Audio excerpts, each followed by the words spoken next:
by Wizkid featuring Damian Marley. We're getting to our roundtable discussion this morning, and like I told you today, we're talking about HIV. Now, just 3 days ago was, the whole world marked World AIDS Day, a moment to actually reflect, to learn, and recommit to ending HIV/AIDS. And today we're continuing that conversation with a powerful story and an even more powerful voice. Joining us over the phone lines this morning is Ohima Gifty Tokono. She's a former chairperson of the Greater Accra Network of Persons Living with HIV, and she's also an HIV advocate, HIV AIDS awareness advocate. Also, she advocates for stigma reduction in Ghana, and we'll talk about her journey, the realities of living with HIV today, and the progress Ghana has made, and what more we must do to build a compassionate and informed society. Let's get into it this morning. Ohima, good morning. Hello. Good morning. How are you? Yeah, I'm very well. How are you too? By grace, I'm very rich. We thank God so much for your life. Well, let's get into our conversation, and let's start at the beginning. Can you take us back to the moment you first learned your HIV status? Okay. What was that day like for you? Very much. Thank you very much, and I to your listeners this morning. Can you hear me, please? Yes, I can hear you. It's just not quite clear, but I'm sure we'll be able to raise it. Maybe you can just get closer to your microphone. I am closer to my microphone. Okay. Let's go again. Can you hear me now? Yes, relatively better. All right. Can you hear me now? Yes, I can. You can go ahead. Yes.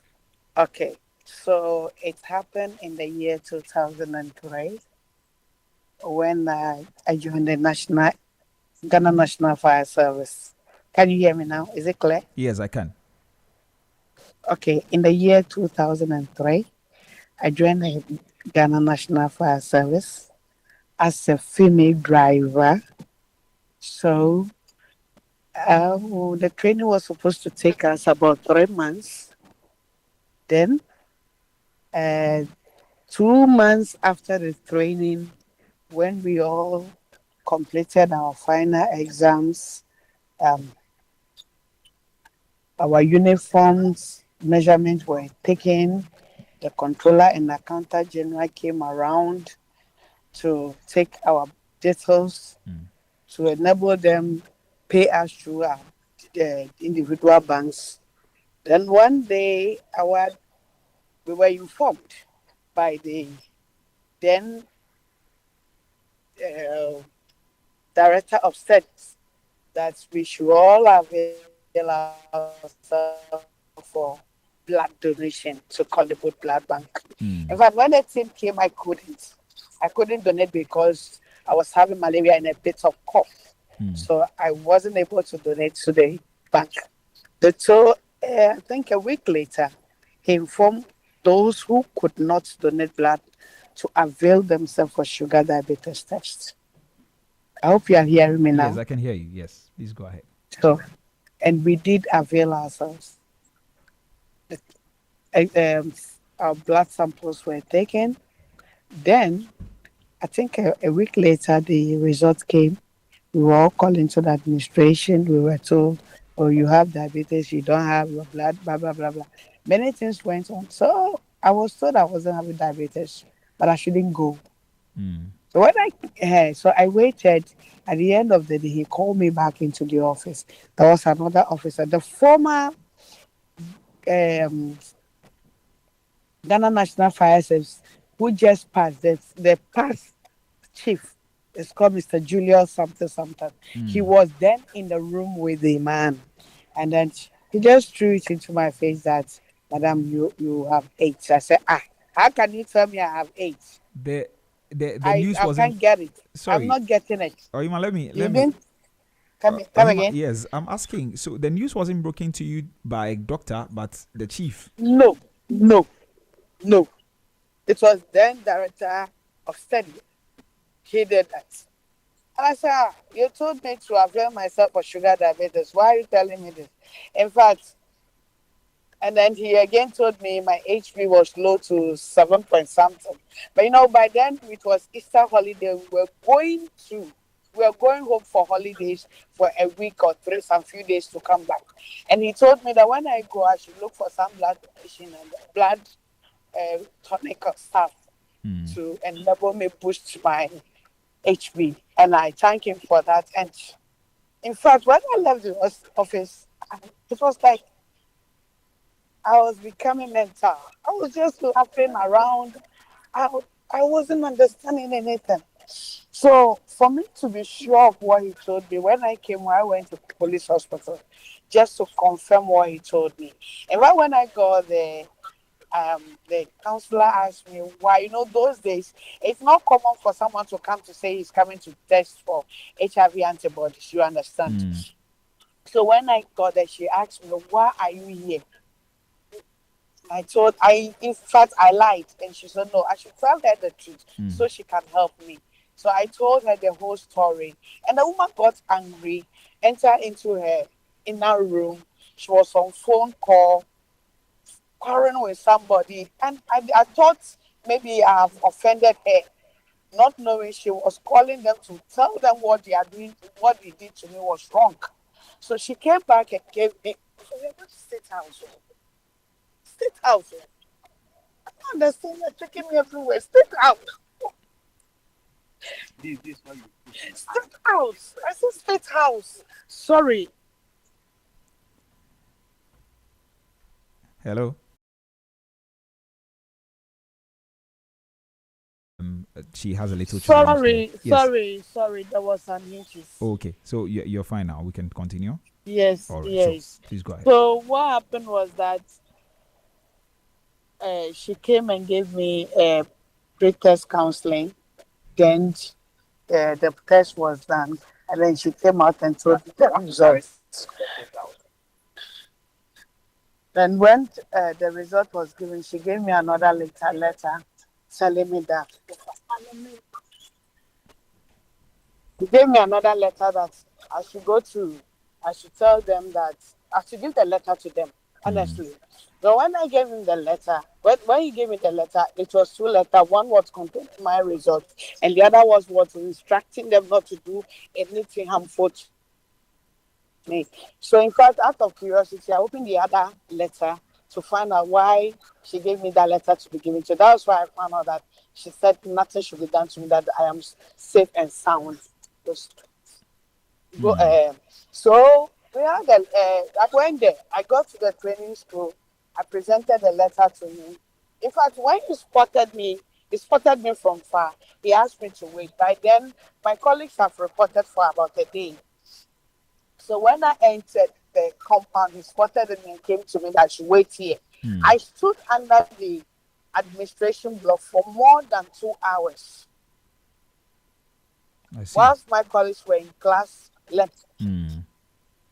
Then I came out and I asked him, "So why am I standing here? What am I doing here?" Whilst my colleague said I should stand there, he's working on my case.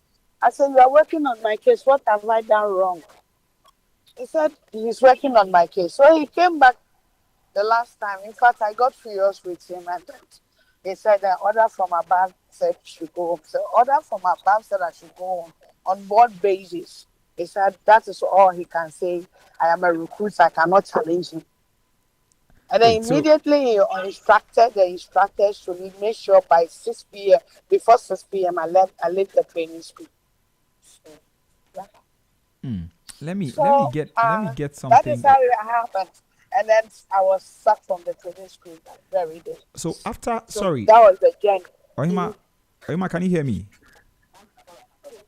Hello, Oima. Hello. Can you hear me? Yeah, I can hear you clear. All right, great. So you are saying that after you got the news of your HIV status, you also lost your job. I mean, you were newly recruited. Yes. I see. I lost it because I couldn't pass out.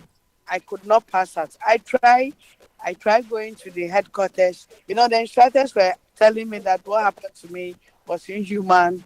My right has been violated. I should go to. By then, when you talk about human violation, right violation, I didn't really understand. All I knew was to fight for what is due me. So I went to the headquarters. I spoke with the then chief.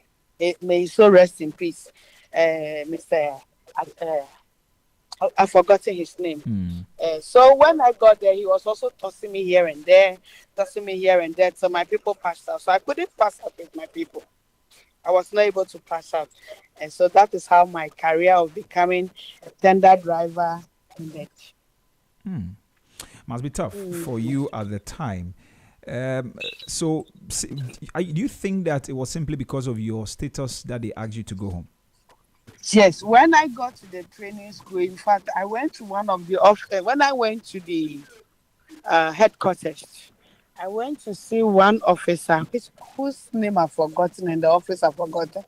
I asked him, I want to know why I've been taken out of the training. He told me that he said you have a medical condition. Tell me the medical condition. He wasn't ready to tell me. So once I have gone already to confirm the status, I knew what they were trying to do to me. So what was it like for you after that period, after that time, after fighting and trying to get back into the service, and you were unable to? What was it like for you? It wasn't easy. By then, my daughter was 9 years old, and then we were not having mobile phones. All we were having was Ariba. This was 2003. Ariba. There was a MTN number called Ariba. Ariba, yes, I remember Ariba. So you receive a call and someone comes to call you that you have a phone call. Like a comm center kind of thing. Center. So I'll go and then receive the call. And then my colleagues, my mates will say that we heard, they said you have 8. I said, who told you I have 8? Then they'll mention the director of studies name that he says you have 8. That's why you were sent out of the training school. In fact, this thing was continuously. It was consistent all the time. It got to a day I just walked to my old lady and told her that, in fact, I'm not going to leave anymore. And she said, you're not going to leave. What is wrong with you? You came back from training school. You are okay. We've all accepted what has happened. I said, yes, I'm not going to leave anymore because I learned I'm having a condition who has no cure and I'm going to die. So when I die, I don't want anyone to be blamed that someone killed me or something like that. By then, I have prepared my mind. I have gone to prepare the concoction that I'll take and die so that no one calls me to tell me nonsense anymore. And in fact, I did. You took the concoction?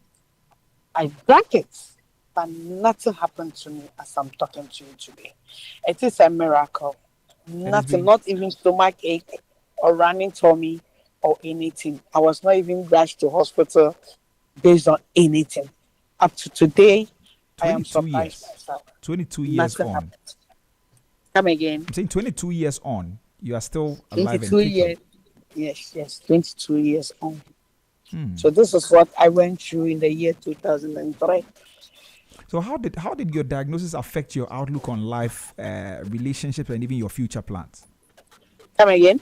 I'm asking that how did your diagnosis affect your outlook on life, your relationships with people? So that means at the time you were married and everything. How did that affect? No, I wasn't married. Oh, you weren't? I wasn't married. Okay. Yes. I had my child out of wedlock. I wasn't married. So, in fact, my dream was shattered. I was working in Kingdom Transport because I wanted to drive a bigger vehicle. So I started my driving from there. So my dream was to do, those days, it wasn't easy to see a woman driving a big truck. True.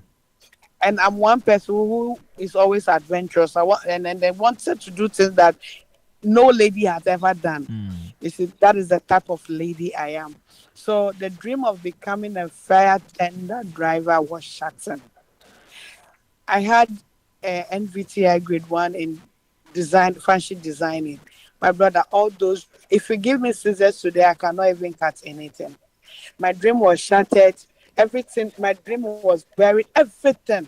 I lost everything. So all I wanted is to just pass on, so that I will not hear anything again from anybody. That was all I was waiting for. But and unfortunately, what I planned couldn't work because I don't own my life. I see. But what actually helped you accept your status and move from fear to strength? Because now you are able to talk about it and all of that. What helped you accept your status at the time?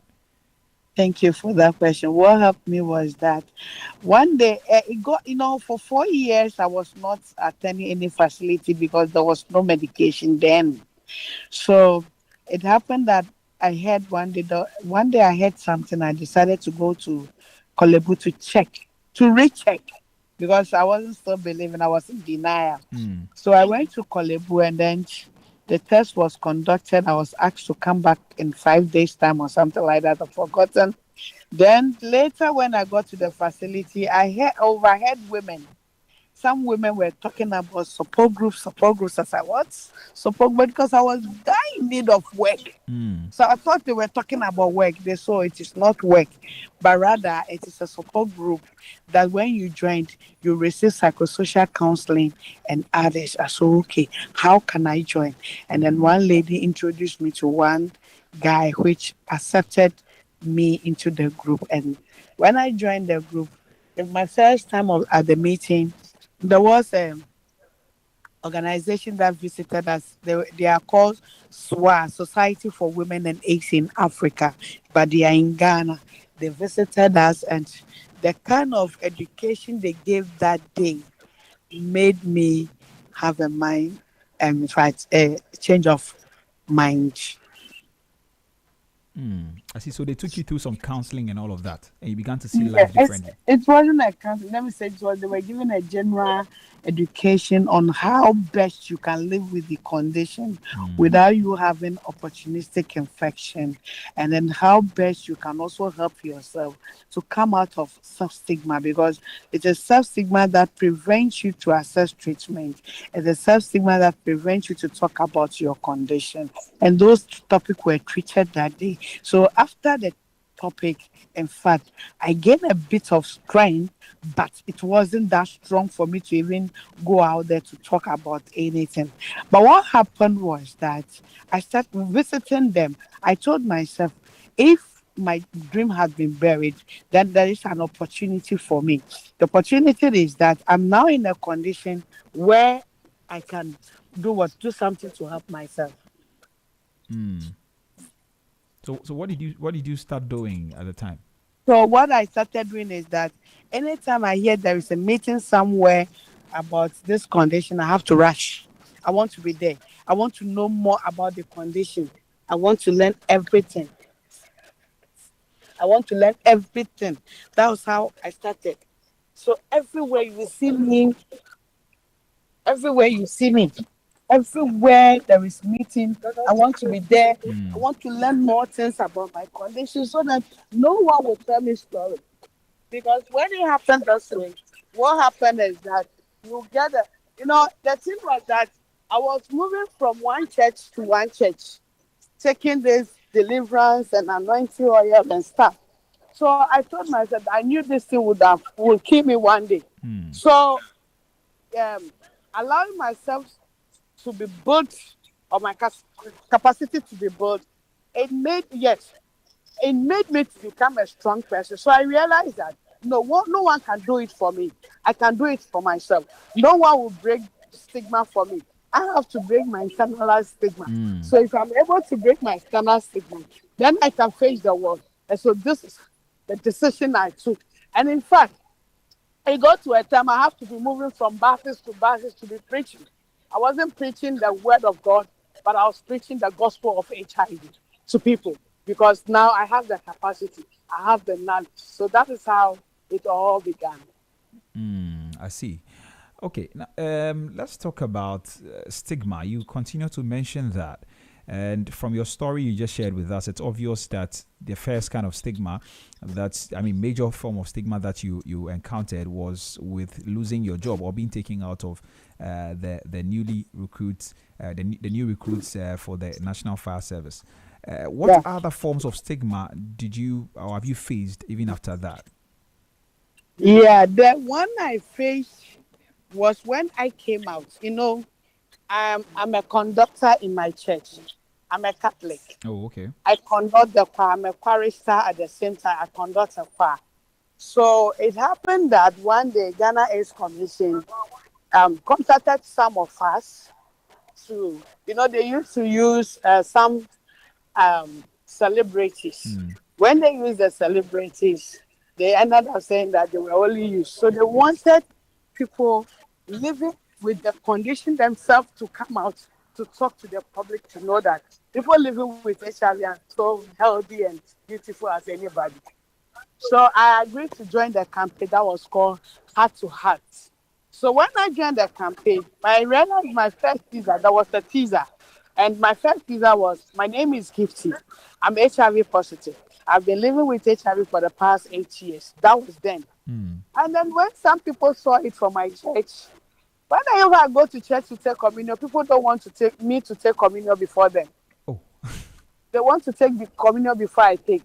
Because I don't know whether they were afraid that when the priest put the communion on my tank and they put it on their tank, they'll have it. So the stand that one day I went to the washroom to wee when I came, and somebody went to ask somebody, if a person living with HIV wee and you also go to there to urinate, will you have infection? It was like, what is happening in this church? So I decided to talk to one of my priests, to talk to the whole church, for them to know that me living with this condition, it's not deadly, it is not harmful or transmittable to them when I'm around them. So in fact, it was terrible. It was very, very terrible. So I faced the stigma from work and I faced stigma from church. But the church understood it when I came out to tell the whole congregation what I went through and where I am today. And I might say that the level of stigma, there are not everybody will accept you, but I can say that 95% or 99% of the church members have accepted. There are people who will do it internally. They will not show it. And that is not my problem, because I am living for myself. I'm not living for them. Exactly. But why do you think stigma persists in Ghana? I mean, despite all the awareness that we've been creating. Yeah, the awareness have been created. The initial information or education on HIV destroyed everything, because they said no one knew, or I don't know how the information was given, that don't get closer to them. So people even think that when you eat with person living with HIV, you get. And some people perceive that you have HIV, you got it out of, a promiscuity, and a whole lot of things. So you have it, drama, and so and people don't think about the other one. And I might say that again, 29 years into 14 years, the first case we had in Ghana was 86. And Ghanaians are still stigmatizing. It is because the education has gone down. If you are not aware of something, will you take precaution? No. Yes. So because education has gone down, people think that no. And those who even test today, knowing that they are positive, they are self-stigmatizing themselves. They will not go for the medication due to the previous or the 1986 information they had. They wouldn't. So that is why stigma is so high. People are still not understanding it. So the sensitization shouldn't be an occasional. We shouldn't be waiting for December for us to be sensitizing the public. It is totally wrong, because HIV is everyday activity. It is not year. It is not annual occasion. It is every day. As I'm talking to you right now, somebody is getting infected somewhere. As I'm talking to you right now, somebody has tested positive. So it's every day. Every day. It should be every day. What do you call it? Preaching. It shouldn't be annual thing. That is why people still think that HIV does not exist. Somebody tests positive today and asks you, does it still exist? So you would like to go to his pastor. You want to go and take anointing oil or go and eat apple so that you have cure. Because people are still not understanding it. Some of us have come out to talk. We have sacrificed our life. But where has it ended? Where has it ended? We just need a push. Just push me a little to continue the sensitization. I'm not afraid of anybody. My face is out there. I have a family, but my family cannot fight for my stigma. I have to fight for my own stigma, and I have sacrificed myself, not me alone. We are about three. We have he will not be angry when I mention his name. Reverend John Azuma is there, and other people are there. We have sacrificed ourselves for this nation. Use us, just use us. It has become wahala. So if you don't give the education and you want to wait every year you come and give education, people won't take you for serious. People will not understand that the condition exists. All we have to be doing is we give continuously education on HIV. That's what we have to be doing. Right, yeah, and just to add to that, very important. I was actually following the numbers for this year, and 334,700 people in this country are currently living with HIV, and that is why I want to agree with you that a lot more education needs to be done. And the latest data also show that some 15,200 new infections and about 12,600 AIDS-related deaths were recorded in 2024. And I think that is why it is very important that we do some more education. But let's still stick to, let's continue our conversation on the stigma. Are there some subtle ways people stigmatize people living with HIV without realizing it? Come again. I'm asking if there are some subtle ways, some little ways that people stigmatize those with HIV without realizing it. Are there some ways like that? I wouldn't say you can't stigmatize someone and say you did not realize that you stigmatized him or discriminated against. Stigma comes before discrimination. Stigma is a tag. But treating me differently is discrimination. You understand? See, last month a guy was diagnosed in my facility. He came with a mother. In fact, they told all this country, all the churches in this country, thinking someone bewitched him. But when we realized that it was HIV, the mother was cancelled. He was cancelled. When they got to the house, what the mother did was that just to tell the entire family that their brother is living with HIV, so nobody gets closer to the guy again. Even for him to work, for him to come to facility, he needs to work. If he doesn't work, he has to beg people for money. So why must you treat your own family differently because he has HIV? It is totally wrong. So I wouldn't say that people do it unknowingly. They do it. They know what they are doing. So what maybe advice? It's the fear of unknown. Maybe it's the fear of unknown. They don't know how they will contract it from. Some people even still think that people think that HIV is an airborne. I see. Very, very interesting. But what advice would you give families, even workplaces and churches, like you mentioned, even religious communities generally, to create safer and more supportive spaces for people? What they have to do is that once in a while, the church should come out. It is not about preaching the gospel alone. Those of us listening to the word of God are the same people living with the condition.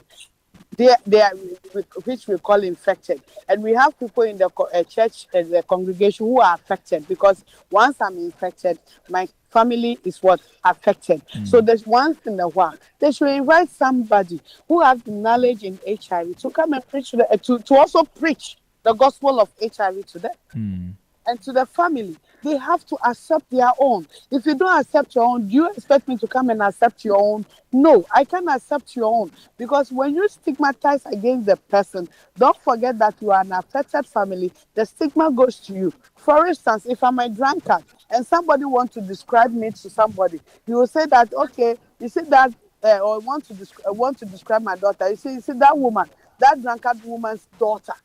So when it affects me, you are affected. So we should come together as a family. We should come together as family to stop that. We have to do away with stigma. If we don't do away with stigma, we will lose the family members without knowing what is killing them. HIV doesn't kill. But if the person doesn't take medication and the person have what you call a multiple infection, that we call the opportunistic infection, untreated, that person can die. You see, so we shouldn't lose families because we stigmatize or discriminate against them. So families have to wake up.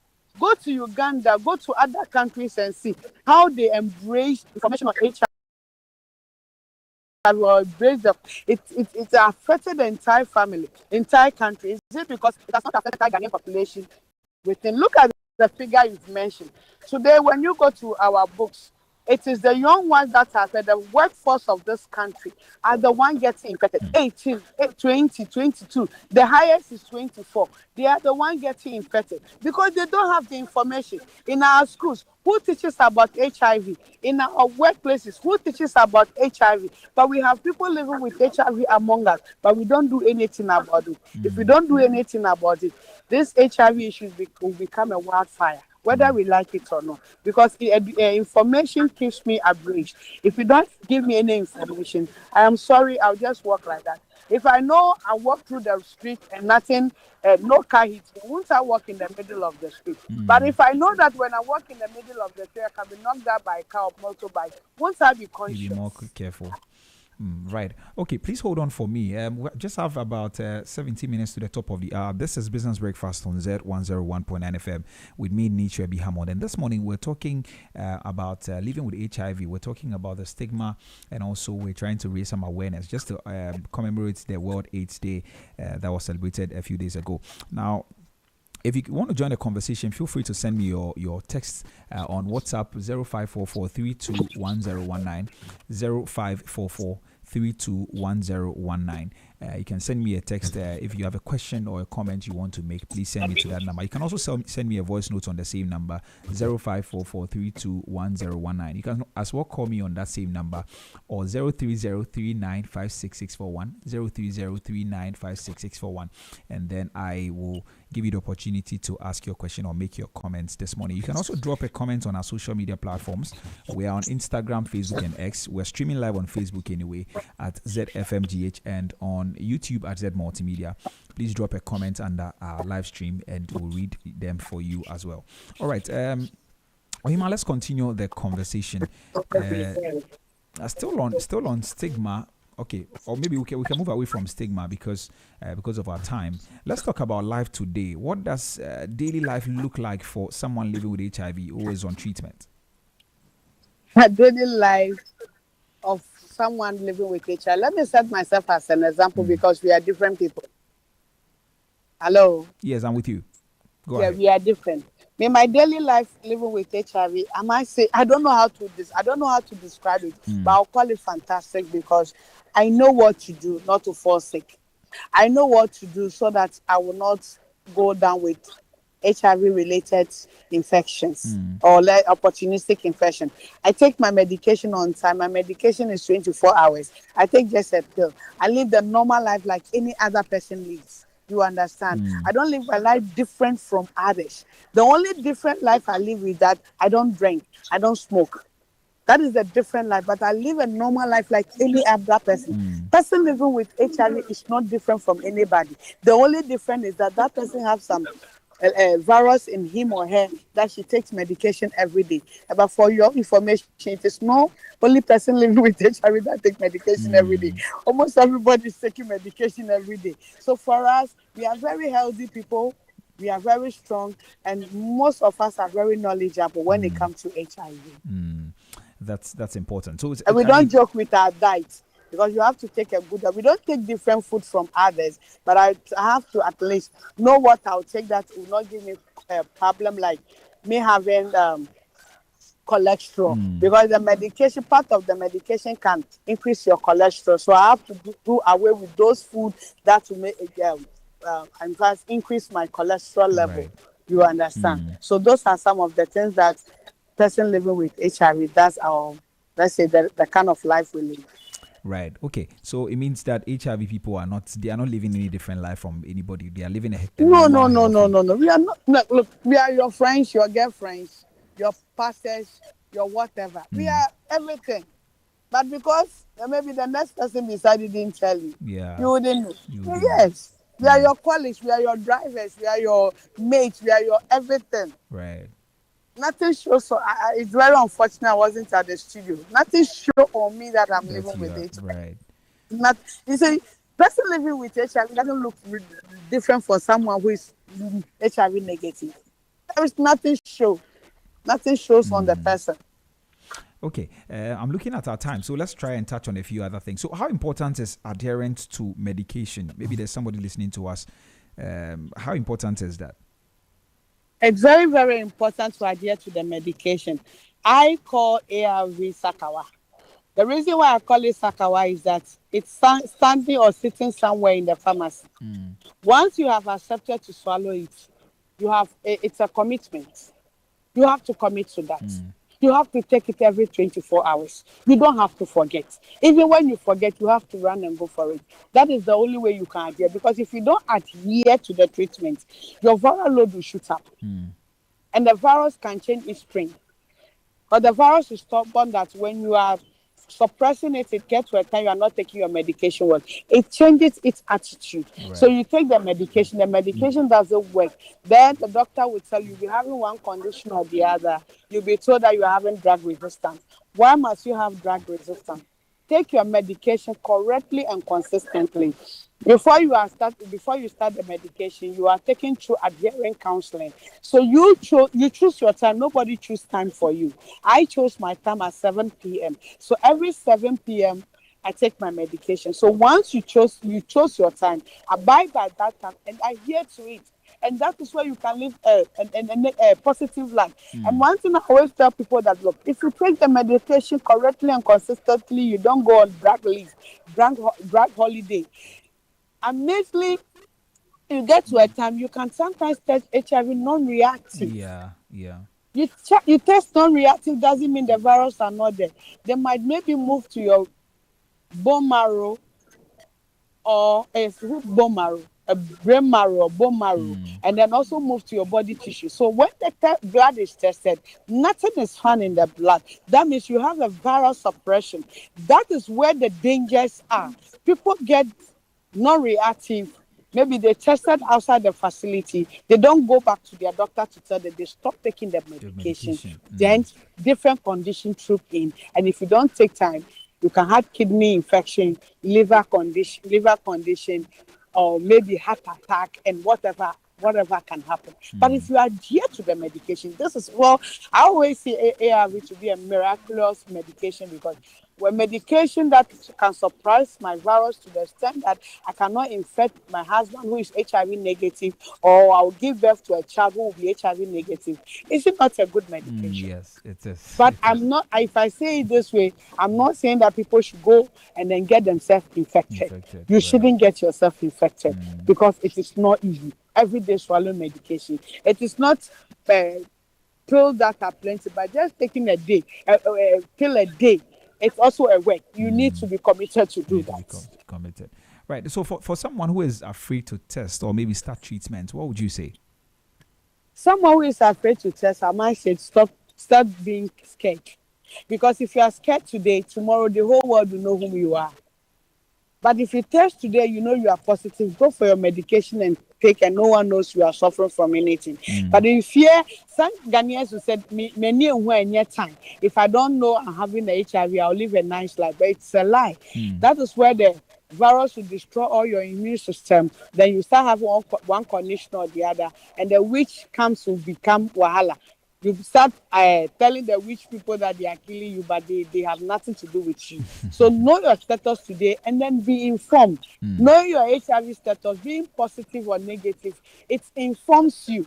There are counselors there who will encourage you to live a negative life if you test negative. And there are counselors there who will encourage or will counsel you. If you are positive, you live your positive life. So what I'm saying is that testing is the most important thing. And those who have tested and refuse to take their medication, they are destroying their immune system.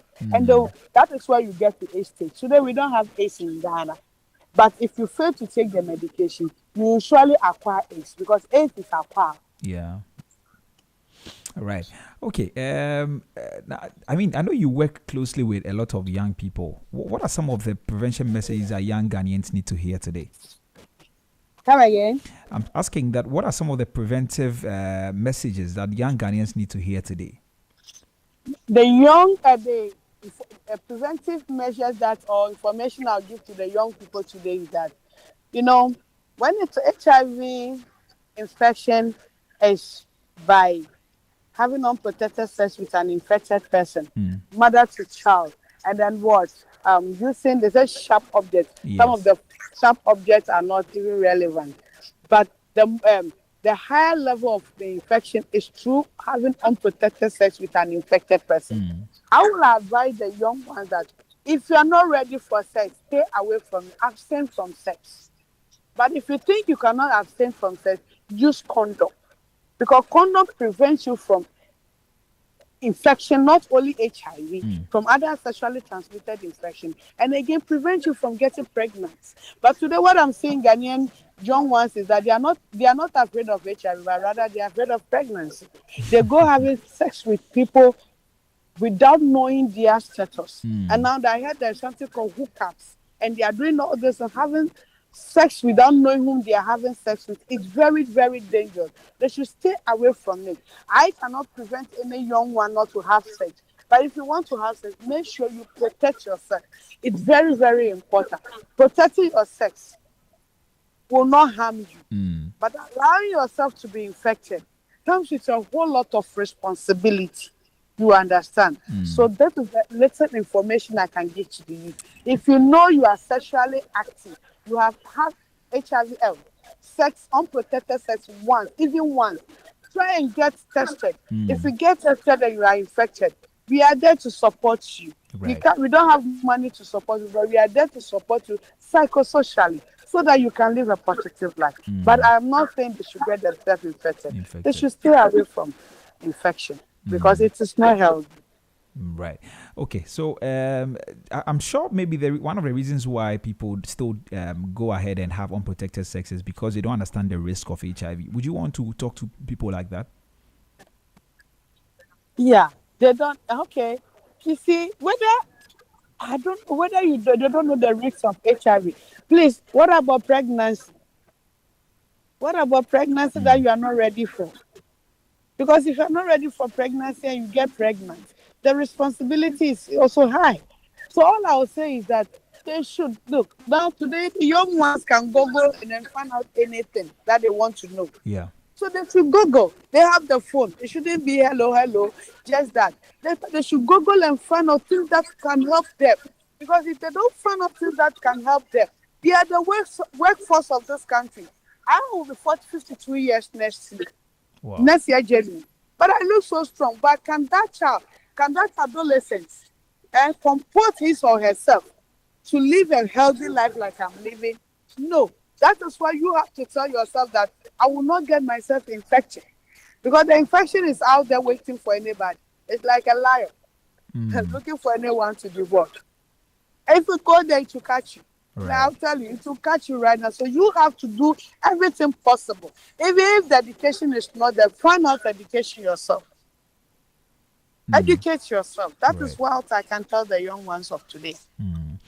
Okay, all right. So we will wrap up here. But you mentioned there are certain support groups and all of that. Maybe you may want to put out contacts or let us know how people can get in touch with any of these support groups. And then if you also can, you can put out your number just in case somebody needs some kinds of counseling. If you may, they can reach out to you. Okay. No problem. I can give out my contact. Since I did not ask permission from those people, I cannot give their contact out. Okay. But if I give my contact, I can link them. All right. My number is 0244 49 6016. 0244 49 6016. All right. 0244 49 6016. All right. Yes, thank please. you very much. Ohima, thank you so much for your time and thanks for sharing your courage, your story, and your advocacy with us this morning. Are there is there any final thing you want to say that we haven't touched on?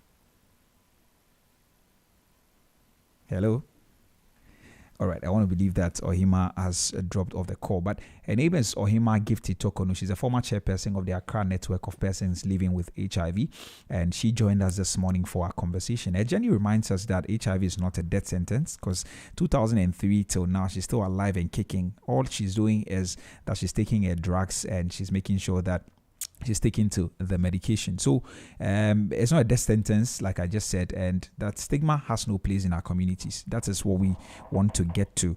Anybody living with HIV is not somebody that you have to put a tag on or anything. Make sure we live together with all of the people. And one of the very important things she talked about is a prevention, which I think is also very, very, very important. Young people, we need to protect ourselves. We need to abstain from sex if we can.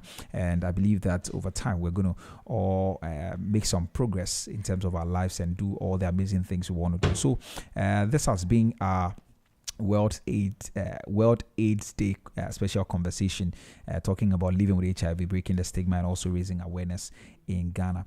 Well, thank you very much for staying with us, our listeners. We are so grateful that you tuned in this morning. We are back again tomorrow. Tomorrow is a holiday, but we have a conversation coming up, and it's going to be a very interesting one.